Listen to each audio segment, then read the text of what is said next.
Bonjour à tous et bienvenue sur la commune de La Ferrière.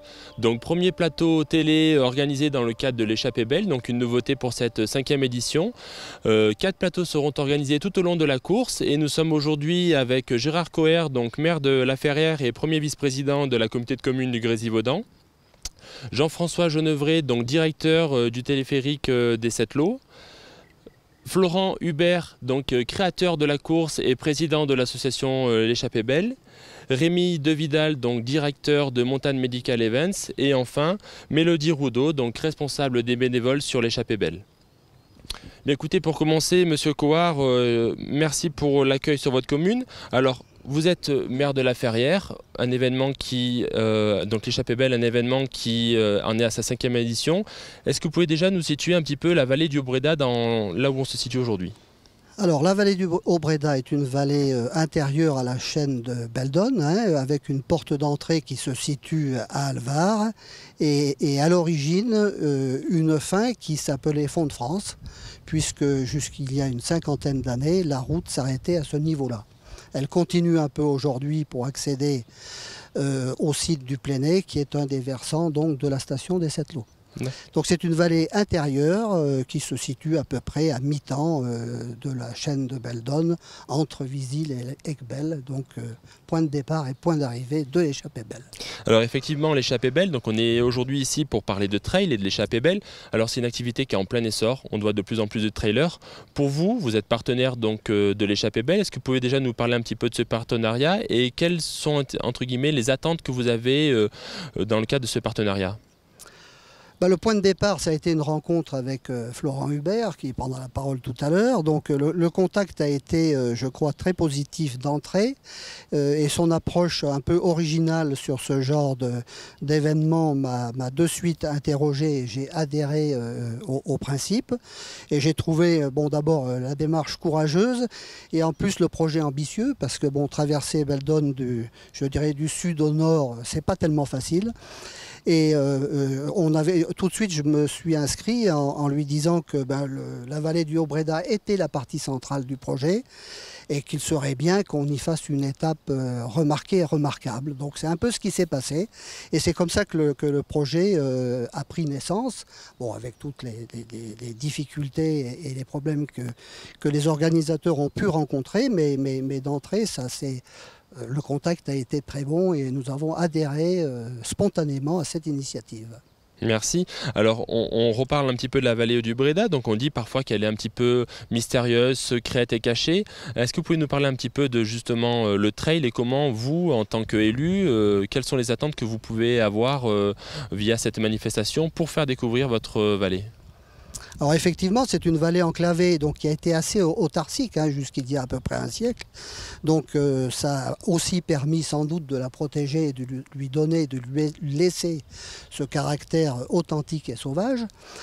Après, en ce qui concerne le projet et la course proprement dite, c'est un moyen aussi de faire connaître notre vallée et aussi nos communes, parce que quand on parle de la vallée du Haut-Bréda, on parle de la commune de La Ferrière et on parle de la commune de Pinceau, puisqu'elles sont intimement reliées et elles constituent cette vallée effectivement un peu sauvage et un peu secrète.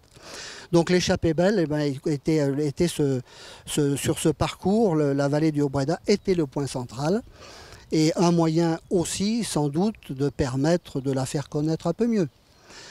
Aujourd'hui, son côté authentique n'est pas et ne sera pas dénaturé par la course. Tout à fait. Merci.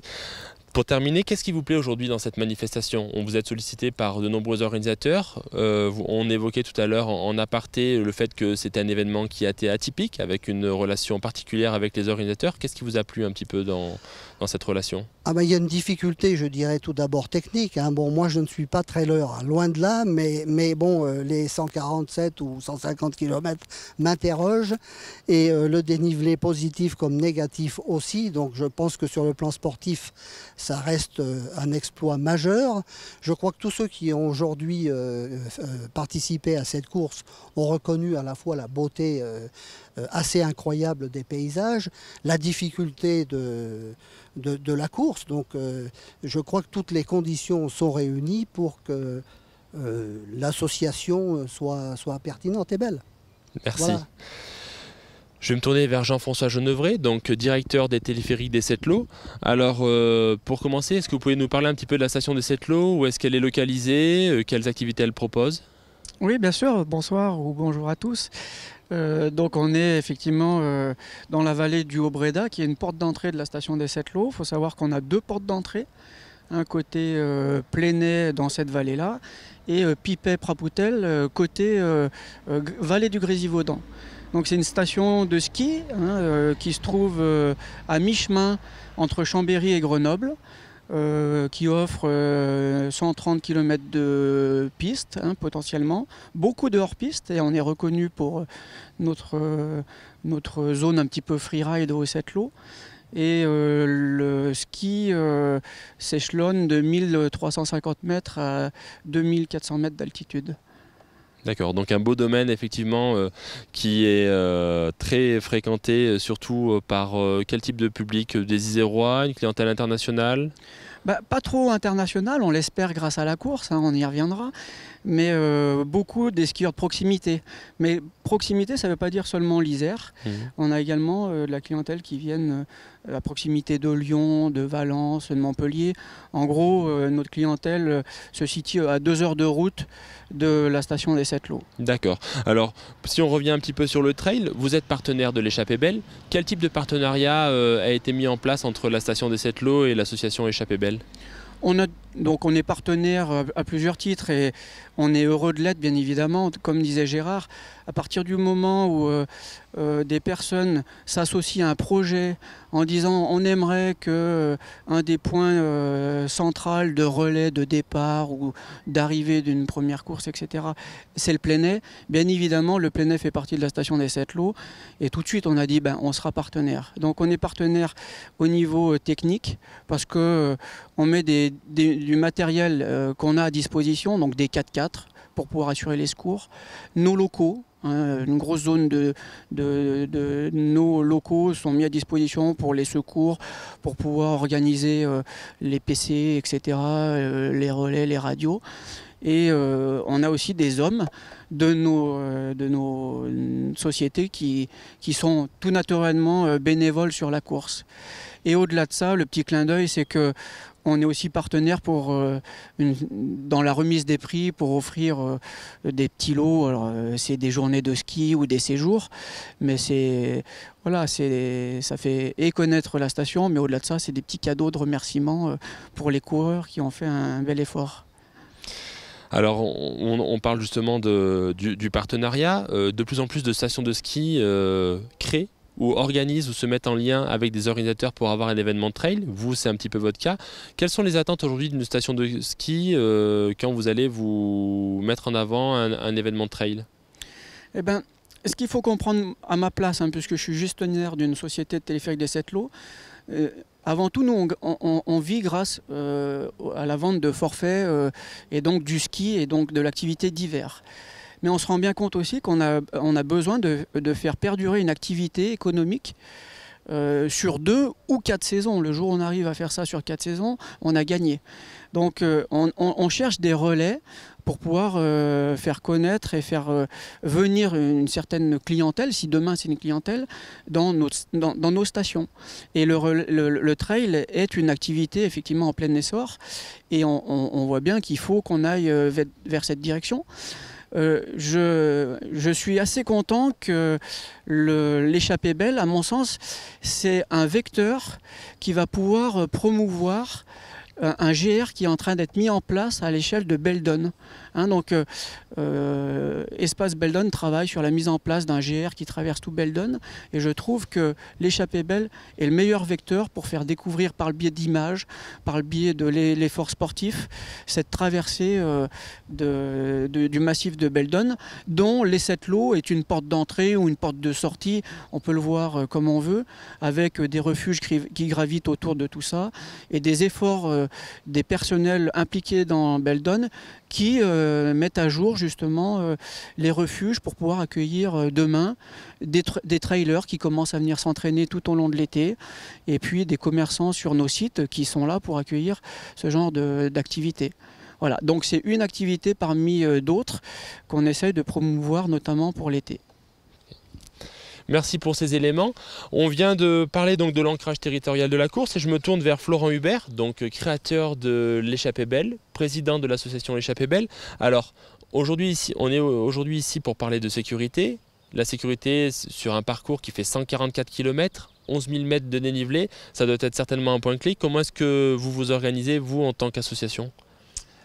Alors c'est effectivement un point clé et surtout un incontournable. Enfin voilà, on ne peut pas faire l'impasse sur la sécurité. Donc on peut faire l'impasse sur plein de choses, mais pas sur la sécurité. Donc c'est déjà, dès la première année, c'était plus de 50% du budget de la course. Aujourd'hui, c'est un petit peu moins en pourcentage, mais ça a augmenté finalement en budget, c'est à peu près 70 000 €. Donc c'est un budget important qui comprend à la fois l'intervention de professionnels sur le terrain et puis également des moyens logistiques, on va dire un dispositif un peu plus passif dont on pourrait se passer, dont certaines courses se passent, mais dont nous en Beldon on ressent le besoin. Voilà. Parce que le massif est quand même accidenté, les coureurs sont très étalés sur le parcours, donc il faut qu'on puisse quand même ramener tout le monde à la maison. Effectivement, donc un massif technique, difficile, un itinéraire très long. Alors combien de ravitaillements vous mettez en place sur la course et sur quels critères vous les positionnez ? Alors, il y a une dizaine de ravitaillements, ça dépend si on comprend les nombreux ravitaillements off offerts par les bénévoles à l'heure des initiatives, parce que j'ai eu le plaisir de découvrir ça l'année dernière. Officiellement, il y en a 10, voilà. Ils sont répartis à peu près, et c'est un hasard parce qu'on n'a pas eu beaucoup de choix, puisqu'il faut qu'on s'appuie sur un point d'eau principalement, il faut qu'on s'appuie sur souvent un abri. Et donc là ça tombait bien à peu près tous les 15 km. Voilà. Donc ça reste quand même de la semi-autonomie assez poussée, puisqu'il y a d'autres courses pour la même distance qui offriraient 5-6 ravitaillements de plus, pas nous. C'est aussi assez poussé en semi-autonomie parce que Beldon est très lent comme massif à parcourir, donc il se passe beaucoup de temps entre deux ravitaux, il peut se passer assez fréquemment 6 à 8 heures où il faut être en autonomie pour avancer. Voilà. D'accord, merci. Alors, on fait un petit focus sur le Haut-Bréda. Est-ce que vous nous parlez un petit peu de l'itinéraire ? Comment est-ce que vous avez choisi l'itinéraire aujourd'hui sur le Haut-Bréda ? Alors, sur le Haut-Bréda, ça nous a paru une évidence de se baser sur Font-de-France la première année. On n'était pas à la station du Plénay, ça a été pas notre premier choix. Et puis la course a pris de l'ampleur. On s'est un petit peu fait déborder et chahuter la première année parce que finalement il y avait beaucoup de monde sur le Font-de-France qui reste quand même un petit hameau de la Ferrière. Donc on a demandé la permission et l'autorisation et on a été très bien accueillis sur la station des Sept-Lots qui est un petit peu plus loin. Et finalement c'est bien plus pratique et puis ça permet au public de venir assister à la course plus facilement, voilà, parce que il y a évidemment beaucoup de gens qui se déplacent en voiture. Et on a ensuite sur l'itinéraire en lui-même, la commune de la Ferrière, je pense, démarre à peu près au col de la Vache, non, c'est ça? Ou un petit peu plus bas, ouais. Donc du col de la Vache, ne pas passer aux Sept-Lots, ça serait une injure. Donc on passe sur les lacs des Sept-Lots. On passe ensuite sur toute la combe voilà, de la station, voilà, la combe du Prat. Puis on arrive à la station du Plénay. Ensuite, on traverse le village, le hameau de Font-de-France, et on repart ensuite vers la Valloire et le lac Léa. Donc en fait, c'est une commune qui est très grande. Hein, ça doit être une des plus grandes de France, hein, je pense. Ouais, c'est une très grande commune, très étalée, et qui regorge de joyeux. Il a fallu faire des choix parce qu'il y a d'autres itinéraires possibles. Mais le tracé, et que ce soit sur le Haut-Bréda ou ailleurs, pour nous, c'est toujours un compromis entre la beauté, la difficulté, la sécurité, le nombre de bénévoles qu'on peut avoir sur place, la communication et la radiocommunication. Donc c'est toujours un compromis. Bon, là, je trouve que c'est un bon compromis. On a réussi à trouver un bel itinéraire dont les coureurs sont plutôt ravis. Voilà. Bien. Merci. Pour terminer, 5e édition, un événement qui est quasiment complet dès à présent, un événement qui commence à avoir la réputation et qui est peut-être le plus dur de France. Quelles sont les idées pour les prochaines éditions ? Alors, pour les prochaines éditions, nous, notre souhait dès le départ, ça a été d'être une course la plus représentative possible de l'ensemble du massif de Beldon. Aujourd'hui, on est très fortement côté Grésivaudan, c'est bien aussi, mais on aimerait bien voilà, donner aussi un petit peu plus de visibilité au côté mauriennais de Beldon. Alors ça va pas être évident parce que les sentiers sont un petit peu encore moins courants. Voilà, donc c'est l'idée d'étudier des parcours, peut-être pas sur les 3 épreuves, hein, mais peut-être sur l'une, peut-être une année sur 2 ou pas, pour essayer aussi d'aller mettre en valeur ces itinéraires de Beldon, mais côté Maurienne. Voilà. D'accord. Merci. Je me tourne vers vous, Rémi De Vidal, donc directeur de Montagne Medical Events. Alors, on parle de sécurité, Florent va vous passer le micro. On va revenir un petit peu sur la sécurité puisque c'est votre métier. Est-ce que vous pouvez nous parler un petit peu du dispositif qui est mis en place sur cet événement, un événement qui traverse un massif complet, avec des itinéraires qui sont très difficiles, avec des personnes plus ou moins aguerries. Ça doit certainement demander un dispositif assez complexe. Alors la particularité de cet événement, c'est pas tant sa longueur qui est un des critères qui ont fait sa difficulté, mais c'est surtout sa difficulté d'accès et puis particulièrement en cas d'accident et sur le parcours, c'est sa difficulté d'évacuation des participants. Donc sur l'ensemble du parcours, on a un effectif d'environ une quarantaine de personnes réparties du départ à l'arrivée régulièrement, tant sur des points bas que sur des points hauts, voire très hauts, des sommets ou des cols. Avec 3 corps de métiers qui composent cet effectif, donc des médecins, des infirmiers, des secouristes. D'accord. Donc des profils très différents. Comment ça se passe aujourd'hui sur une intervention? Comment vous vous déplacez? Est-ce que c'est tout en hélicoptère? Est-ce que vous utilisez des véhicules? Alors absolument pas. Tout ne se fait pas en hélicoptère. La plupart des interventions se font à pied.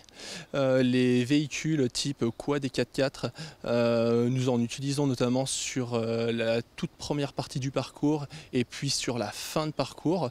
Mais ce ne sont pas des véhicules qui sont très adaptés à Beldon. Donc la grosse partie des interventions se fait à pied et ensuite il y a une partie qui va se faire en hélicoptère si la météo le permet, mais ce ne sont pas forcément les interventions mais plutôt les évacuations. D'accord. Donc on est sur une course qui peut accueillir différents profils de pratiquants. Certains sont peut-être plus ou moins entraînés, plus ou moins aguerris. Quel type de pathologie, d'accident vous êtes amené à retrouver le plus fréquemment sur la course? Alors c'est très varié. Il faut qu'on peut séparer les accidents sur ce type d'événement en 2 parties. La partie, je dirais, purement médicale et puis les accidents qui vont entraîner de la traumatologie, de la petite traumato, et puis ces problématiques qu'on va rencontrer sur le parcours sont très météo-dépendants. Donc pour la partie médicale, elles vont dépendre de 2 facteurs, en plus de la longueur de l'événement et de sa difficulté. Ça va être la chaleur et puis le froid, donc c'est très variable d'une année sur l'autre, mais généralement nous avons nous devons faire face à des pathologies dues à ces 2 facteurs, hein, soit dues à la chaleur, soit au froid, et en parallèle de ça, on a une activité à laquelle qui est relativement importante également, c'est l'accidentologie type chute qui va entraîner un petit peu de traumato, qui en trail reste de la traumatologie légère. D'accord. Écoutez, merci. Donc pour terminer, je me tourne vers notre dernière invitée, donc Mélodie Roudot. Vous êtes responsable des bénévoles sur l'échappée belle. Alors on dit souvent qu'un événement réussi tient à la qualité de ses bénévoles. Est-ce que vous pouvez nous parler un petit peu des bénévoles sur la course, du nombre de bénévoles et comment aujourd'hui vous arrivez à gérer toute cette équipe de bénévoles? Alors il faut le savoir que l'échappée belle devient un peu une machine de guerre, dans le sens où on est quand même 350 à 400 bénévoles aujourd'hui. Effectivement, ça devient un peu plus compliqué pour les gérer, donc on essaye de répartir sur l'ensemble des sites, de donner des responsabilités à pas mal de personnes pour que chacun gère son groupe en fait, de bénévoles et que ce soit dispatché sur l'ensemble des sites de Vizy-la-Aiguebelle. D'accord. Donc aujourd'hui, de Vizy-la-Aiguebelle, on va avoir certainement des bénévoles qui peuvent être sur les points bas, d'autres sur les points hauts, des profils peut-être plus montagne. Est-ce qu'aujourd'hui tout le monde peut se présenter sur ce type de profil spécifique ou est-ce que vous avez des critères particuliers pour les retenir? Alors sur les postes montagne, il faut savoir effectivement qu'on va regarder un peu les critères. On ne peut pas se permettre que tout le monde monte. Il faut être un minimum aguerri, connaître le terrain, dans le sens où vous pouvez rester toute la journée ou toute la nuit, quel que soit le temps. Il n'y aura personne pour vous relayer. Donc il faut que vous soyez capable effectivement de tenir en montagne, physiquement, mentalement, et de pouvoir subvenir à ses besoins effectivement en temps, en boisson, en nourriture, etc. tout au long de la journée ou de la nuit. D'accord, donc effectivement un profil sportif. On est sur la 5e édition de l'Échappée Belle. Le bénévole est de plus en plus peut-être difficile à trouver. Comment est-ce qu'on fait pour garder un petit peu une marque de convivialité au sein d'un événement et donner envie aux personnes qui ont été bénévoles une année, leur donner l'envie de revenir sur l'événement pour pouvoir créer un vrai tissu de bénévoles? Alors effectivement, c'est une question qui est assez difficile en soi. Il y a pas mal de points importants à souligner. Déjà le fait que la course est internationale, qu'elle est très intéressante, très difficile. Donc ça apporte déjà l'envie de revenir, de participer à ce genre d'événement sportif et convivial. Il y a une dotation effectivement quand on est bénévole. On laisse aussi pas mal d'initiatives aux bénévoles. Donc si vous voulez vous investir vraiment, si vous voulez prendre de la responsabilité, on vous laisse la possibilité de le faire, ce qui n'est pas le cas dans beaucoup de courses. Même si on est 300 à 400 bénévoles, vous pouvez participer autant que vous le souhaitez. Et on recherche le plus de personnes motivées. Donc un esprit convivial, une motivation recherchée sur les bénévoles pour pouvoir vraiment avoir une fête autour de cet événement-là. Merci Mélodie, merci à tous.